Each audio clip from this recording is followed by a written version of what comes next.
seja muito bem-vindo ao Resolvendo Dilemas com Perla César. Hoje muito me orgulha a convidada que vai estar conosco diretamente de Porto Alegre para falar sobre um tema muito importante neste mês de setembro. Dentre outros temas tão importantes quanto, estaremos hoje falando sobre a Semana Farroupilha e tudo o que fala da nossa cultura.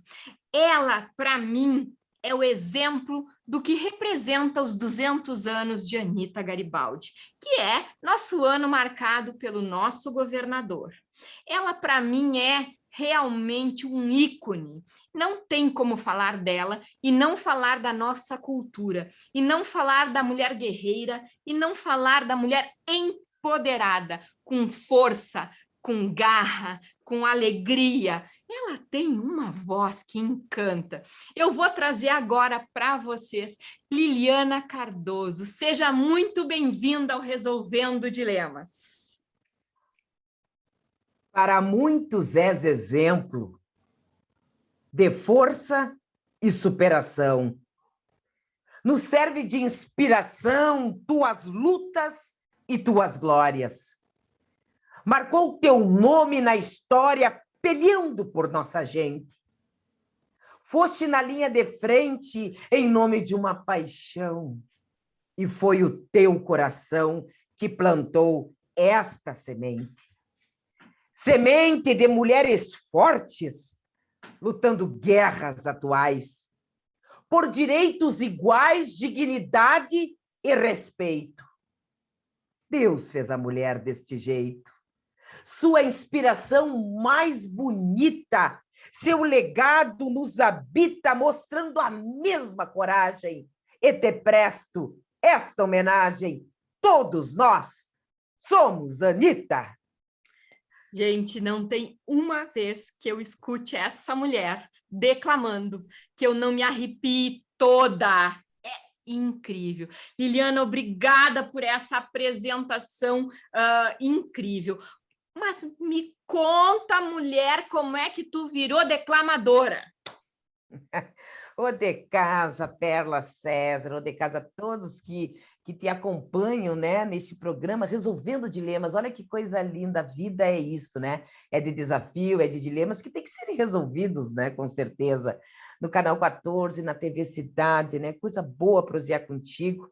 Esta Anita que eu conheci e vi que realmente as Anitas contemporâneas de hoje bebem todas na fonte, né, de Ana Maria de Jesus, Anita Garibaldi. Mas essa declamadora, muito antes de ser patrona dos festejos Farroupilhas, né, lá pelos seus 8 anos de idade, desperta-se para a poesia. Eu sou natural aqui de Porto Alegre, nascida e criada numa periferia do bairro Rubem Berta, da Coab Rubem Berta, que foi aonde eu trilhei meus primeiros passos no tradicionalismo e onde fundamos o CTG Coxilha Aberta. Mas essa semente plantada foi de uma professora Anita também, professora Yara Costa, filha do poeta Dimas Costa, que entrega-me a primeira poesia do seu pai na sala de aula, onde eu a instiguei, dizendo que o professor do CTG queria que levássemos uma poesia no próximo ensaio, e comentei com essa professora. E casualmente o universo inteiro conspirava naquele momento. E essa professora, né, para minha sorte, que me deu o pontapé inicial, foi a filha deste grande poeta. E ali eu comecei, então, a traçar essa estrada aos 8 anos de idade, com muita resistência, muita resiliência, e eu sempre digo que cheguei tão longe porque, na realidade, eu tive uma base familiar, tenho muito forte dos meus pais, o José Luiz e a Dione Cardoso Rodrigues dos Santos, em memória, que partiu há 1 ano, né, vítima da Covid. E muito interessante, emblemático nessa minha trajetória, os primórdios como declamadora, foi que eles não desistiram de mim, né, Perla? Porque, na realidade, eu era uma criança de menor que precisava, né, ser conduzida pelas mãos amorosas e afetivas dos pais, e eles me proporcionaram, né, 2 pilares basilares de uma sociedade que se constrói com muita força e através da educação e da cultura. Então, foi mais ou menos assim os primeiros passos. Que incrível! Aos 8 anos, então já apaixonada por poesia, mas principalmente amparadas pelas famílias. Eu acho que quando a gente fala de rede de apoio, de condições de empoderar, principalmente a uma mulher, ela com 8 anos, com 10, com 12 ou com 18, né? É preciso essa rede, sim. E hoje eu vejo o teu trabalho e me encanta ver tu conseguir levar, independente do caminho do público ou do aprendizado que seja, porque já te vi executando falas em congressos, já te vi executando falas lindamente dentro do palácio, né? Então, eu vejo que é exatamente isso, acreditar na educação, acreditar na cultura e, principalmente, não deixar o jovem desistir, porque as frustrações devem ter ocorrido, sem dúvida, principalmente, vamos ser sinceras, né, para uma menina negra, né, que vem do Rubem Berta, Periférica, dentro de uma estrutura cultural em que a gente sabe que o custo não é baixo, porque para ser tradicionalista se precisa ter renda, é custo, é tudo, tem muito investimento financeiro para isso. Então, eu tenho certeza que essas lutas estão marcadas na tua história, e eu quero, com isso, trazer, não aqui para instigar o preconceito, ou muito menos algo que não tem nada a ver contigo, mas às vezes as pessoas julgam, né? A questão do vitimismo ou a questão da barreira, né, social, mas para mostrar para outras mulheres, para outras negras, para outras periféricas, né, brancas, amarelas, que é possível se você acreditar. Eu acho que esse é o teu maior discurso. Toda vez que te ouvi essa mensagem que, independente da poesia que você recita, é isso que você transmite, né? E é tão bom ouvir isso neste ano. Como é que está sendo para você essa caminhada? Como está sendo caminhar os caminhos de Anita? uma caminhada de muita responsabilidade, mas, acima de tudo, de muita representatividade. E, ao mesmo tempo, né, este reconhecimento de uma trajetória de mais de 37 anos dedicados exclusivamente ao tradicionalismo. O que eu fui a vida toda, né, Perla? Tradicionalista e declamadora.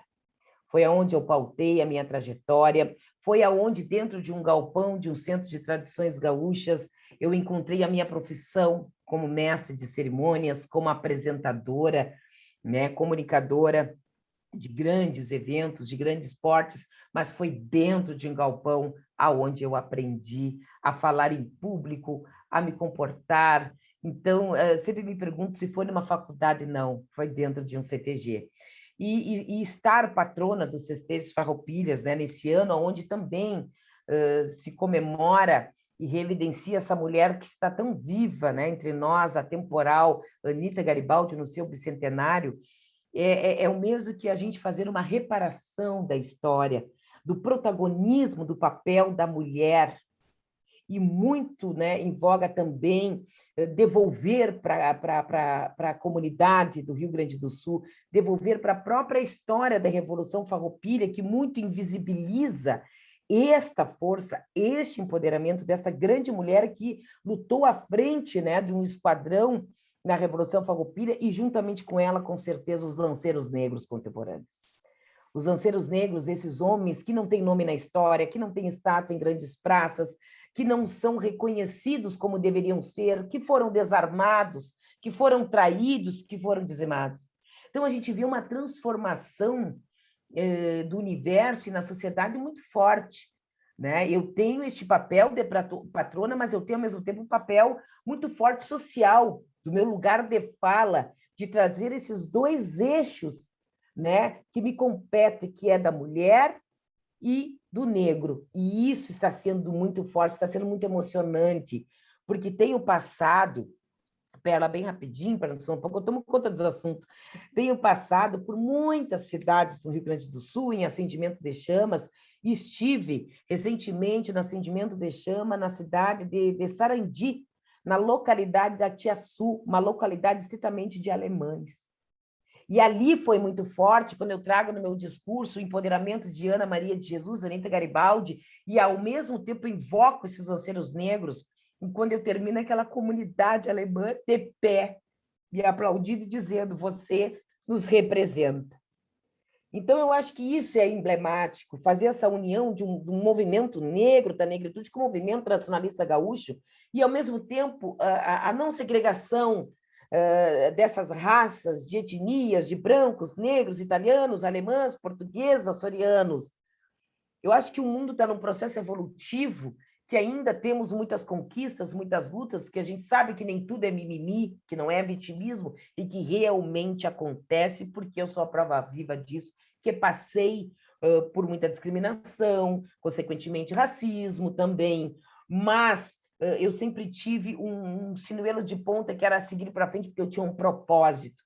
E hoje eu vejo que esses 37 anos de estrada valeu a pena neste propósito que englobou a educação e a cultura de uma menina genuinamente criada numa periferia, vindo dentro de um galpão de um centro de tradições gaúchas, e ver as comunidades de diversas etnias aplaudir, reverenciar e, ao mesmo tempo, dizer, você nos representa. Eu tenho a plena certeza, Liliana Cardoso, que você nos representa, porque eu acredito que italianos, alemães e todas as outras etnias que aqui se encontram no nosso amado e querido estado têm uma coisa entre si: todos nós somos gaúchos. E se isso é algo bairrista, que sejamos bairristas, então, porque se tem algo que a gente ama, é o nosso Rio Grande. E esse amor, ele é demonstrado exatamente nisso, na determinação de se manter em um propósito de 37 anos. Provavelmente, muitos outros e muitas outras teriam desistido. Mas eu acredito muito nesta tua fala, o propósito.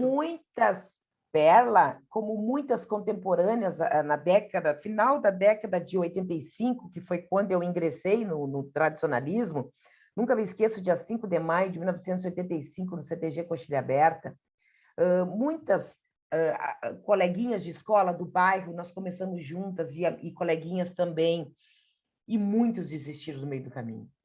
Foram para outras estradas, muitos morreram neste meio, muitos foram para o caminho da drogadição, mas também muitos conseguiram seguir, e através, né, do tradicionalismo hoje são doutores, juízes, ativistas culturais. Então eu vejo também muito pela base familiar. Aí está também a força, porque o CTG ele tem este propósito. O CTG ele tem esse processo transformador na vida de uma sociedade. Ele não é somente um movimento que regulamenta as tradições gaúchas, mas ele é um movimento acolhedor. Eu vi muitos CTGs acolherem filhos de outras mães, né, que ali deixavam seus filhos, e outras mães já adotavam filhos de outras e dando guarida. Então, o tradicionalismo ele tem este elo familiar, este elo de unir, congregar, coletivo, cooperativo, né? E que, por muitas vezes, é claro, a gente sabe que tem muitas entidades que são carentes, que mal conseguem manter o seu filho, quem dirá adotar mais 2 ou 3, que também não têm condições. E eu passei por todo este processo, eu não desci pronta dentro do tradicionalismo. Passei pelo processo de não ter pilcha, para ir para um baile de uma família de 5 filhos, onde todos queriam estar dentro do CTG, e nem todos podiam estar no mesmo baile, porque o vestido de prenda tinha que passar da Liliana para a Larissa, da Larissa para a Alessandra, trocava entre as irmãs, porque a gente é uma escadinha. Então, eu passei por todo esse processo de muita resistência e resiliência, né? De gostar, de amar e de ter encontrado, sim, o meu porto seguro, que é a cultura gaúcha, e não desistir. Mas tive muitas pessoas nesse caminho que me ajudaram, tive muitas pessoas que me acolheram, muitas pessoas que emprestaram vestidos, muitas pessoas que deram carona, né? Porque em 85 eu entro no tradicionalismo, meu pai veio a ter carro em 1994. Olha o elo, olha a distância, né? É muito tempo. Então, nesse meio tempo, teve muitas pessoas que ajudaram, eu nem cito tantos nomes para não me fugir nenhum. Mas eu sempre digo que meus pais foram que a vida inteira, já estava meio balzaquiana, sustentaram a declamadora Liliana Cardoso no movimento tradicionalista gaúcho. Talvez em mim viram seus sonhos, né? Porque viram ali esse aporte do cidadão, desse crescimento, né? Da educação e a cultura, e realmente eles estavam certos, foram visionários. E isso é bonito, e isso é forte. E é isso que eu planto essa semente nas periferias, no meu próprio bairro onde eu me criei. Vou lá, faço minhas oficinas, palestras para essa geração, para essa juventude, né, que está aí, e fazendo sempre contraponto que a educação e a cultura é a base fundamental de uma sociedade mais justa e igualitária. Eu acredito muito nesse trabalho que você constrói nas periferias e acho que, de coração, Liliana Cardoso, como patrona dos festejos Farroupilhas, é um divisor de águas, porque nós estávamos, como tradicionalistas, afastados do mundo real. Há um certo fechamento nos círculos, né? É mais difícil adentrar a um CTG e tudo isso. Isso tem que vir muito mais já de família ou algo assim. E eu acho que a tua presença e a tua caminhada nesse acendimento das chamas com certeza trará um novo ambiente. Outras meninas de 8 anos poderão se enxergar em você. Outros meninos de 8 anos poderão se enxergar em você, independente da família ser ou não ser tradicionalista, né? Eu acho que a Liliana está, sim, abrindo portas hoje, na sua caminhada, para que o tradicionalismo possa receber uma nova onda, vamos dizer assim, né? De interessados, de pessoas que possam encontrar ali um caminho para sair da sua zona de, não de conforto, mas da sua zona de desconforto, né? Porque o tradicionalismo é uma família, tu tens toda a razão, vivenciei isso quando residi em Santiago, e passei minha infância dentro de um CTG e sei o quanto é incrível o aprendizado de respeito, de ordem, de cultura que um centro de tradições gaúchas pode trazer. Mas confesso para você que estava sentindo uma grande lacuna antes deste ano. Nós estávamos bairristas demais. Acho que hoje eu vejo no teu semblante, no teu caminhar, essa porta aberta para aquela criança, para aquele jovem que até então não achava que o CTG podia ser para ele. Então, meus parabéns. E tem um contraponto também, assim, de Santiago do Boqueirão, que eu adoro, terra de Aureliano de Figueiredo, Pinto, Caio Fernando de Abreu, terra dos poetas. Na realidade, Perla, no próprio movimento tradicionalista gaúcho, movimento este que eu pertenço, a gente sempre viu uma figura patriarcal, né? E eu vim de uma família matriarcal. Então, um movimento criado por esse grupo dos oito jovens, 8 homens, né, estudantes que vêm do interior a cavalo e traz os restos mortais de Davi Carabarro tal, e vão ali tirar uma centelha da Pira da Pátria em 1947, e aí, então, cria-se o primeiro CTG do mundo, 35 CTG, e começa, então, este movimento, o maior movimento organizado do mundo, podemos dizer assim, e que salvaguarda a nossa identidade do gaúcho. Isso é muito forte, muito importante. Mas, em contraponto, acho que o movimento ele não é uma bolha fora da sociedade, ele é a sociedade. E tem questões fundamentais. E a Carta de Princípio, que completa seus 60 anos, escrita por Glauco Saraiva no Congresso em Tramandaí, em 1961, já pautua isso. Eu acho que o movimento ele tem que vir, a carreta ela está constantemente andando, e cada vez essa carreta pegando um pouco mais de velocidade. Então, tem uma juventude que procura a guarita dentro do Centro de Tradições Gaúchas, mas, ao mesmo tempo, ela tem ânsias de querer colocar, né, as suas visões sobre a pontualidade desse protagonismo, né, dos jovens, protagonismo das mulheres. Há pouco menos agora de 2 anos, elegeu uma primeira mulher presidente do Movimento Nacionalista Gaúcho. Então, a gente vê que sempre foi formado por homens, mas há um processo relevante, ainda ínfimo, penso eu, Liliana, mas relevante, de mulheres já patroas, diretoras, vice-presidentes e a primeira, então, presidente. E isso é muito importante na reformulação da sociedade gaúcha e também para o movimento tradicionalista gaúcho, né? E desta juventude, deste jovem lá na periferia, porque fazer parte do movimento é muito caro, né? O mundo está muito caro, né? O capitalismo é demais, mas o movimento ele tem este lado propositivo, né? De propor esse elo de cooperação, mas, ao mesmo tempo, ele tem que abrir essa chancela dessa juventude também, já ele se colocando, né? Porque o movimento foi feito por jovens, e ainda sonho em ver o primeiro presidente jovem do movimento. E jovem, como eu digo, é quando, da forma como Antônio Augusto Fagundes foi o primeiro patrão mais jovem do 35, com 20 e poucos anos. Então, há esse divisor de águas. Mas estamos no caminho certo. Eu penso que o movimento ele vem vindo... Quando eu falo em movimento, eu não falo na entidade do CNPJ, né? Eu falo do movimento de todos aqueles que fazem parte, né, do movimento nacionalista gaúcho, ativistas culturais, aqueles que usam bobagem ou não, mas têm o seu vínculo dentro do movimento, porque levou o filho lá para dançar numa invernada mirim, mas nunca tinham feito parte de CTG nenhum. Então, o movimento nacionalista gaúcho ele está nesse processo, né, evolutivo, e eu penso que vai ter grandes reformulações. Eu fico muito feliz em ouvir isso. Quero te dizer que o nosso tempo está acabando. Assim, ó, foi uma aula.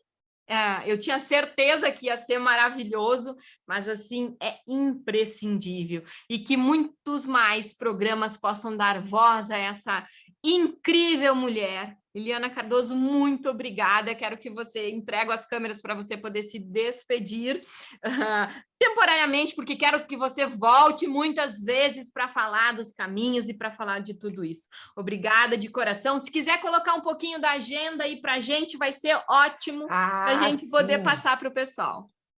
A agenda está bombando, gente. Dia 14, o acendimento oficial da chama crioula no Palácio Piratini, né? Logo após, às 9 horas da manhã, depois ali na Assembleia Legislativa, às 9h30, e seguimos, então, para a Prefeitura Municipal de Porto Alegre. Mas eu quero te fazer um convite muito especial, Perla. No dia 20 de setembro, às 16 horas, no Teatro São Pedro, eu estarei lançando o livro Matriz da Cultura Negra no Gauchismo. Vários artigos, é um coletivo de negros e negras, brancos e brancas, cada um traz um artigo sobre a história do negro nas danças tradicionais, na literatura, na declamação, na musicalidade, na gastronomia, né? Algo inédito que nunca foi escrito.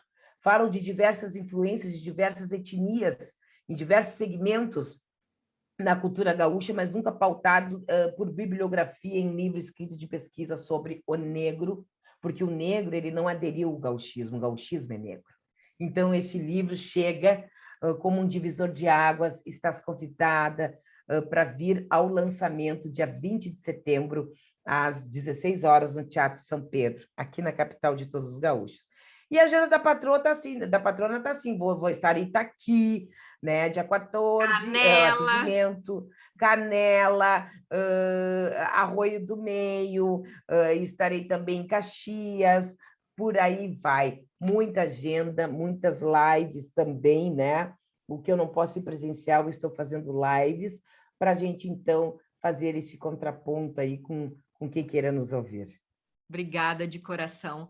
Gente, assim, ó, emocionadíssima. Obrigada, Liliana. Um grande beijo. Um grande beijo a todos vocês. Um abraço do tamanho do Rio Grande, que é botado.